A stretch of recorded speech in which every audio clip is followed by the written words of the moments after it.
Foi seu primeiro título como treinador do time profissional, uma Copa do Brasil, competição importante.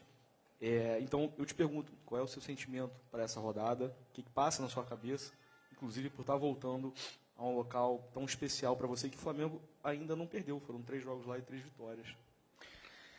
Bom, o jogo, eu não penso no que está em jogo. Penso simplesmente no que vai se apresentar durante o jogo, e o nosso principal objetivo é vencer. De um adversário tão difícil, num campo muito difícil, onde é verdade que eu tenho essa alegria, mas também tenho a tristeza da eliminação da Copa do Brasil esse ano nos pênaltis. O adversário vem ferido, né, por perder a final de hoje, mas conheço muito bem o treinador, sei do que meu amigo, São Paulo, e sei do taticamente incrível que ele é e da dor de cabeça que vai ser preparar esse jogo, mas só penso unicamente no que está no nosso controle, que é tentar vencer o jogo lá. Felipe, Vitor Falso 9 da Flamengo TV. Parabéns pela vitória. Hoje o Flamengo fez um jogo, talvez o melhor da temporada, em termos técnicos e táticos. E o teu time, que faz esse jogo de progressão, hoje teve nos 2 volantes jogadores que não erraram passe, não erraram vertical. E com isso o Flamengo foi amassando, fez de 15 finalizações no primeiro tempo, fez 3-0 no segundo e saiu com uma grande vitória. Você acha que esses volantes foram essenciais para isso? O Everton na 8ª partida como titular, ainda invicto no Brasileiro? Grande parte da vitória, sim. Posso te dizer, da forma como a equipe jogou, sim, tem a ver com a estabilidade que o Everton e o Jorginho nos deram hoje. Essa calma com a bola, essa tranquilidade para poder circular. De uma equipe que é muito difícil, né, de você superar, uma equipe que vem pressionar no Maracanã, que tenta encaixar praticamente mano a mano, até mesmo quando a bola está no nosso goleiro. É muito difícil. E vimos no jogo contra o São Paulo, vimos no jogo contra o Corinthians como é difícil preparar jogos contra o time do Mancini, que tinha empatado aqui com o América Mineiro em 2023. Então, com certeza, sim. Mas o que eu mais gostei da minha equipe foi a solidez defensiva, que voltou a recuperar essa solidez, entender os momentos de subir a pressão, entender os momentos também de esperar, entender o cansaço de alguns jogadores que vêm correndo muito durante os jogos e correu certo. E isso nos deu essa solidez que estava faltando. Felipe aqui, boa noite. Boa noite. Felipe, olhando para a tabela do Campeonato Brasileiro, é óbvio que a torcida fica eufórica, né? 4 pontos de 12 aí pela frente, podemos já ser campeão na próxima rodada.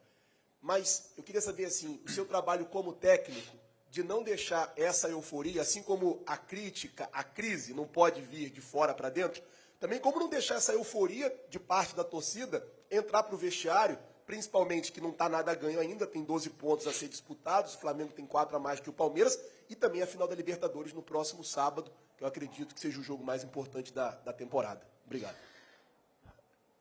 Eu acredito que o grupo, a nível mental, está muito forte. Os jogadores que voltaram da seleção voltaram com a cabeça limpa, hoje conseguiram jogar, ter mais minutos. A gente está muito focado no que é o presente, no que é o nosso objetivo, que é ganhar o próximo jogo. Sabemos que fazendo a nossa parte, estamos mais perto do nosso grande objetivo. Algumas horas atrás, a gente estava numa crise mundial, né? Então sabemos perfeitamente que precisamos ser equilibrados, né, nesse ponto. Ou seja, primeiro, saber o porquê perdemos, porquê empatamos e porquê ganhamos. E esse é o meu trabalho, passei isso para eles e eles entenderam muito, muito claro a forma que foi o jogo contra o Fluminense. E hoje o time entrou de uma maneira mais limpa, mais leve no campo e conseguimos a vitória. Felipe, boa noite. Gabriel Órfão, canal Paparazzo Rubro Negro e Revista Placar. Felipe, quero aproveitar que a gente acabou de passar de meia-noite, então há 6 anos atrás exatos, o Flamengo era campeão da Libertadores lá em Lima, 2019. E eu queria saber, você sempre fala que você pensa só no próximo jogo, no jogo seguinte, mas a gente sabe que uma final de Libertadores é diferente, ainda mais sendo a sua primeira final de Libertadores como técnico. Eu queria saber como é que o Felipe Luiz está vivendo essa expectativa para essa final da Libertadores. Se você talvez esteja numa ansiedade que é natural, querendo ou não, é uma grande competição, é a sua primeira final. Como que o Felipe Luiz está vivendo essa expectativa para o jogo de sábado? E se puder falar também agora, sobre o jogo, o que o quarto árbitro falou para você naquele lance da substituição do De La Cruz, que acabou não sendo autorizada? Obrigado. Só penso unicamente no jogo do Atlético Mineiro daqui para frente. Eu sou muito racional, penso dia a dia, penso no que eu estou no controle, está longe ainda, não é o próximo jogo, afinal, portanto, só penso em vencer do Atlético Mineiro. Ou fazer de tudo para poder ajudar a equipe a vencer contra o Atlético Mineiro. E sobre a substituição, eu queria fazer as duas. Por algum motivo de comunicação ele não entendeu assim, entrou só o Lino, o Nico ficou sem entrar e o juiz não parou o jogo da mesma forma que parou contra pro Bragantino antes, mas vida que segue. Entraram dois minutos depois e deu tudo certo. Felipe, aqui, tudo bem? Boa noite, Júlio Miguel Neto, essa é um live Desfalar, perdão. Felipe, o Flamengo, o próximo jogo é contra o Atlético, né? Você acabou de falar que pensa jogo a jogo. Mas é inevitável não pontuar que sábado, por exemplo, você vai ter algumas peças que não vão estar disponíveis, como, por exemplo, o Gonzalo Plata. Terça-feira, de fato, o Flamengo pode ser campeão, de forma matemática. Mas eu queria saber da tua opinião, você que está pensando desse jogo, qual é o Flamengo que deve entrar em campo? Um Flamengo em que você vai ter que poupar, ou então, não poupar, mas talvez mesclar, até pelo gramado sintético, e da possibilidade que, se você tiver uma lesão muscular, fatalmente vai perder esses atletas para a final de sábado. Você já pensou, até você falou que pensa jogo a jogo, mas, de fato, querendo ou não, de uma forma indireta, um vai estar interligado ao outro. Eu queria que você falasse um pouquinho sobre qual o Flamengo que a gente vai ver terça-feira em campo. Um Flamengo em que pode ser campeão, mas mesclado, ou já pensando num Flamengo, o que pode ser uma base para a final de sábado. Boa noite. Obviamente que eu não pensei ainda no jogo do Atlético. Estou com o jogo do Bragantino e a preparação, e estou com o jogo do Bragantino na cabeça, mas a partir de amanhã receberei um informe médico de como está o processo de recuperação e a saúde dos jogadores. A partir daí, começarei a tomar as decisões. Por exemplo, alguns jogadores, vocês já sabem bem, que têm dificuldade de fazer 2 jogos, 3 jogos na semana, vocês sabem muito bem quais são eles. Esses jogadores, não é nem pela final, não é nem por nada, mas tem alguns jogadores que não conseguem ou não performam com sequência de jogos, né? Então, basicamente isso, mas eu quero ganhar do Atlético Mineiro e vou com os jogadores que eu acredito que são os melhores para poder vencer. Felipe aqui, boa noite. Bruno Vilafranca, da TV A Crítica. Eu queria que você falasse um pouquinho sobre a partida do Everton Cebolinha. Você perdeu os jogadores para a final, Plata é uma ausência, o Pedro é uma provável ausência, enfim, ou é uma ausência. E o Cebolinha, dos últimos tempos, ele acaba não tendo muita sequência, porque ele, infelizmente, tem tido algumas lesões importantes. Mas entrou bem contra o Fluminense e, na minha visão, entrou bem hoje, fez um grande jogo hoje. Eu queria que você falasse, porque se você perde por um lado, também consegue recuperar um jogador da importância dele para a sequência e também, claro, já pensando na final, mas primeiro tem terça-feira. Obrigado. Concordo contigo, jogou muito bem, deu muita fluidez ao ataque. Teve esse 1 contra 1 dele, foi muito incisivo em cima do lateral direito e principalmente valorizou, entendeu muito bem o momento de acelerar e de não perder a bola.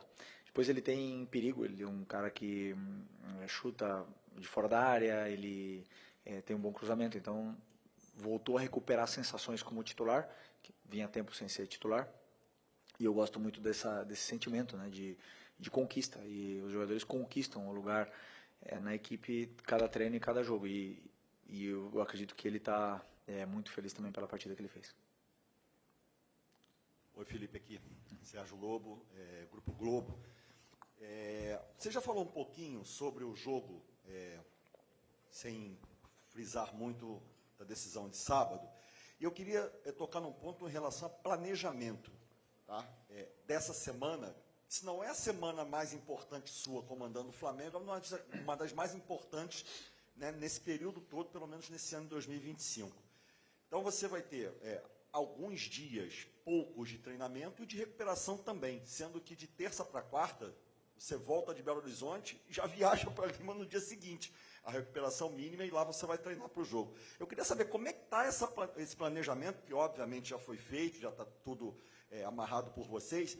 E um detalhe, o que você pensa em relação ao Léo Ortiz? Você quer colocá-lo, em termos de minutagem, em algum momento contra o Atlético, ou vai guardar ele para realmente o jogo de Lima? Então, desculpa, qual é a primeira pergunta, de novo? Sobre o planejamento. Pouco tempo para treinar, para recuperar? Não, como eu repito mais ou menos o que eu respondi para o teu companheiro, para o teu colega, sobre o planejamento, eu penso no Atlético Mineiro. Não planejo a semana inteira. Seria uma responsabilidade da minha parte pensar sábado, estando com uma possibilidade real de lutar pelo título do Campeonato Brasileiro num jogo da terça-feira. Portanto, com o passar dos dias agora, iremos tomando o que acreditamos que sejam as melhores decisões para a saúde dos jogadores, para a performance deles e eu sou muito prudente enquanto a isso. Eu entendo muito, porque como eu também me machuquei muito, eu entendo muito as sensações dos jogadores e gosto de decidir conforme for passando os dias. Sobre o Léo, a intenção é que ele volte a campo. Teve uma lesão complicada, fez um sacrifício muito grande para estar no jogo do Racing e nossa intenção é que ele volte a campo essa semana. Vamos ver se ele vai estar em condições ou não. Para a última pergunta, que tem treino daqui a pouco, agora de manhã, tá? Felipe, boa noite. Aqui, Boa noite. Roque Hudson, canal do Roque Hudson. O Arrascaeta chegou a 32 participações em gols no Campeonato Brasileiro. Ele está a uma participação de bater o recorde de Gabriel, que foi em 2019, com 33.